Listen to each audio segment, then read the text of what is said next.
বৌমারা, আপনাদের কেন যদি আমার মাইকের আওয়াজ যায়, অল্প কিছু টেকনিক অবলম্বন করলে আপনি আপনার শাশুড়ির মন জয় করতে পারবেন। শাশুড়িরা আসলে বেশি কিছু চায় না, আগের জামানার মানুষ তো, এদেরকে ওইভাবে হাত করতে হবে। মাঝে মাঝে একটু শাশুড়ির মাথায় তেল দিয়ে দিয়ে, চুলে তেল দিয়ে দিবেন আর কি, মাঝে মাঝে চুল আছড়ে দিবেন, এগুলো কিন্তু খুব পছন্দ করে শাশুড়িরা। ওনার প্রেশারটা একটু মেপে দিবেন, ডায়াবেটিক্সের ওষুধটা খাইলো কিনা সময় মতো খোঁজ নিবেন, কি পছন্দ করে খেতে একটু রান্না করে দিবেন। যেই বক্তার ওয়াজ শুনতে পছন্দ করে ওই বক্তার ওয়াজগুলো ডাউনলোড করে শাশুড়ি আম্মাকে দিবেন, ইসলামী বই দিবেন। দেখবেন বয়স্ক নারীরা মাহফিল যেতে খুব পছন্দ করে, ওয়াজ শুনতে খুব পছন্দ করে, নবীদের কাহিনীগুলো শুনতে পছন্দ করে। বসায় বসে একটু কাহিনীগুলো শোনাবেন। বাইরে বেরোলে জিজ্ঞেস করেন, আম্মা আপনার কিছু লাগবে কিনা। আরেকটা টিপস আছে, চুল যখন আঁচড়াবেন আর শাশুড়ির মাথা যখন তেল দিয়ে দিবেন, তখন অতীতের কথা জিজ্ঞেস করেন। দেখবেন অতীতের স্মৃতিতে হারিয়ে গিয়েছে আপনার শাশুড়ি। কি জিজ্ঞেস করবেন জানেন? জিজ্ঞেস করবেন, আম্মা জান, মুক্তিযুদ্ধের সময় আপনার বয়স কত ছিল?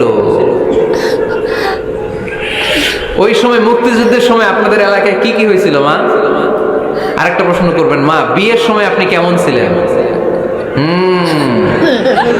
ওই দিন দেখবেন বুড়ি আর বুড়ি নাই, জুয়ান হয়ে গেছে।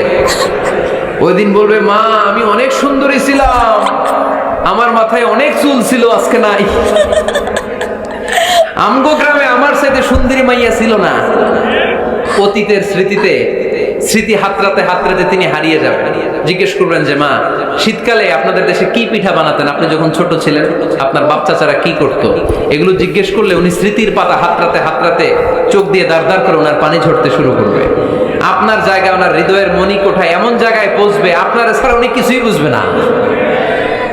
বৌমারা, এই অল্প কিছু টিপস অবলম্বন করে আপনারা আপনাদের শাশুড়ির মনকে জয় করতে পারেন। শাশুড়ি বৌমার দ্বন্দ্ব আমরা চাই না।